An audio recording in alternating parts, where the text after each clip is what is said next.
Antes de iniciar, ajuste seus fones, tenha um livro em mãos e entre neste círculo de saber. Que cada palavra seja uma chama acesa, iluminando os mistérios que aguardam por você. Dogma e Ritual de Alta Magia de Eliphas Levi. Capítulo 22. Resumo e chave geral das 4 ciências ocultas. Signa, Top, Pan. Resumamos, agora, toda a ciência dos princípios. A analogia é a última palavra da ciência e a primeira palavra da fé.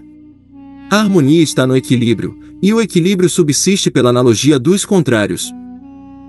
A unidade absoluta é a razão suprema e última das coisas.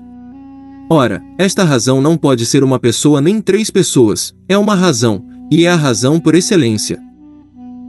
Para criar o equilíbrio é preciso separar e unir, separar pelos polos, unir pelo centro. Raciocinar sobre a fé é destruir a fé, fazer misticismo em filosofia é atentar contra a razão. A razão e a fé se excluem mutuamente pela sua natureza e se unem pela analogia. A analogia é o único mediador possível entre o visível e o invisível, entre o finito e o infinito. O dogma é a hipótese sempre ascendente de uma equação presumível. Para o ignorante, é a hipótese que é a afirmação absoluta, e a afirmação absoluta que é a hipótese. Há, na ciência, hipóteses necessárias, e aquele que procura realizá-las, engrandece a ciência, sem restringir a fé, porque do outro lado da fé há o infinito. Nós cremos naquilo que ignoramos, e que a razão quer que admitamos. Definir o objeto da fé e circunscrevê-lo é, pois, formular o desconhecido. As profissões de fé são as fórmulas da ignorância e das aspirações do homem. Os teoremas da ciência são os monumentos das suas conquistas. O homem que nega Deus é tão fanático como aquele que o define com uma pretensa infalibilidade. Ordinariamente, definimos Deus, dizendo tudo que ele não é. O homem faz Deus por uma analogia do menos ao mais, resulta disso que a concepção de Deus no homem é sempre a de um homem infinito, o que faz do homem um Deus finito. O homem pode realizar o que acredita na medida do que sabe e em razão do que ignora, e faz tudo o que quer na medida do que crê e em razão do que sabe. A analogia dos contrários é a relação da luz à sombra, da saliência à cavidade, do cheio ao vácuo. A alegoria, mãe de todos os dogmas, é a substituição das estampas dos clichês, das sombras às realidades. É a mentira da verdade e a verdade da mentira. Ninguém inventa um dogma, cobre-se com um véu uma verdade, e produz-se uma sombra em favor dos olhos fracos. O iniciador não é um impostor, é um revelador, isto é, conforme a expressão da palavra latina revelare, um homem que vela de novo. É o criador de uma nova sombra. A analogia é a chave de todos os segredos da natureza e a única razão de ser de todas as revelações. Eis aí porque as religiões parecem estar escritas no céu e em toda a natureza. Isto deve ser, porque a obra de Deus é o livro de Deus, e no que ele escreve devemos ver a expressão do seu pensamento e, por conseguinte, do seu ser, pois que nós o concebemos como o pensamento supremo. Dupuis e Volney só viram um plágio nesta esplêndida analogia que devia tê-los levado a reconhecer a catolicidade, isto é, a universalidade do dogma primitivo, único, mágico, cabalístico e imutável da revelação pela analogia. A analogia dá ao mago todas as forças da natureza, a analogia é a quintessência da pedra filosofal, é o segredo do movimento perpétuo, é a quadratura do círculo, é o templo que repousa sobre as 2 colunas Jaquim e Boaz, é a chave do grande arcano, é a raiz da árvore da vida, é a ciência do bem e do mal. Achar a escala exata das analogias nas coisas apreciáveis pela ciência é fixar as bases da fé e assim apoderar-se da baqueta dos milagres. Ora, existe um princípio e uma fórmula rigorosa, que é o grande arcano. Não o procure o sábio, ele já o achou, mas o vulgo que o procure sempre, nunca o achará.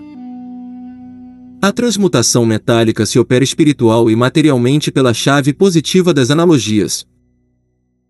A medicina oculta é simplesmente o exercício da vontade aplicada às próprias fontes da vida, a esta luz astral, cuja existência é um fato, e cujo movimento é conforme os cálculos, cuja escala ascendente é o grande arcano mágico.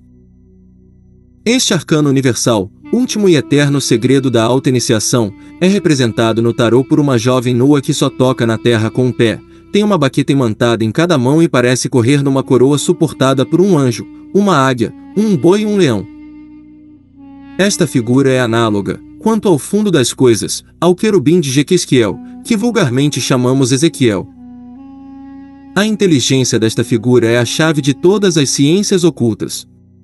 Os leitores do meu livro já devem compreendê-la filosoficamente, se estiverem um pouco familiarizados com o simbolismo da Cabala. Resta-nos, agora, realizar o que é a segunda e mais importante operação da grande obra. Achar a pedra filosofal é alguma coisa, sem dúvida, mas como devemos triturá-la para fazer dela o pó de projeção? Qual é o emprego da baqueta mágica? Qual é o poder real dos nomes divinos da Cabala? Os iniciados o sabem, os iniciáveis o saberão-se, pelas indicações tão múltiplas e tão exatas que acabamos de lhes dar, descobrirem o grande arcano. Por que essas verdades tão simples e tão puras sempre necessariamente são ocultas aos homens? É que os eleitos da inteligência são em pequeno número na terra, e parecem, no meio de tolos e malvados, Daniel na cova dos leões. Aliás, a analogia nos ensina as leis da hierarquia, e a ciência absoluta, sendo uma onipotência, deve ser a partilha exclusiva dos mais dignos. A confusão da hierarquia é a verdadeira decadência das sociedades. Por que então os cegos guiam os cegos, conforme a palavra do Mestre? Que a iniciação seja restituída aos padres e reis, e a ordem se fará novamente.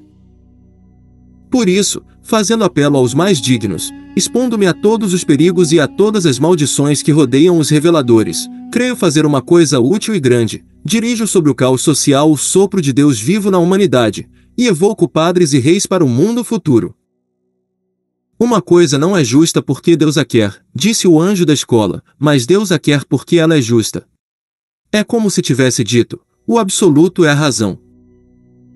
A razão existe por si mesma, ela existe porque existe, e não porque a supomos, ela existe ou nada existe. E como quereis vós que exista alguma coisa sem razão? A razão é a necessidade, é a lei, é a regra de toda liberdade e a direção de toda iniciativa. Se Deus existe, é pela razão. A concepção de um Deus absoluto, fora ou independente da razão, é o ídolo da magia negra, é o fantasma do demônio. O demônio é a morte que se disfarça com as vestes gastas da vida, é o espectro de Irrenquezept entronizado sobre os escombros das civilizações arruinadas, e escondendo a sua nudez horrível com os despojos abandonados das encarnações de Vishu.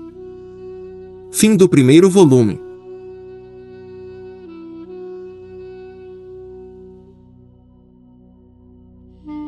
Aqui você encontra leituras, reflexões e estudos de livros clássicos e modernos sobre magia, espiritualidade e filosofia esotérica. Um espaço para mergulhar nos mistérios ocultos e expandir a consciência. Inscreva-se e caminhe conosco pelos caminhos ocultos do saber.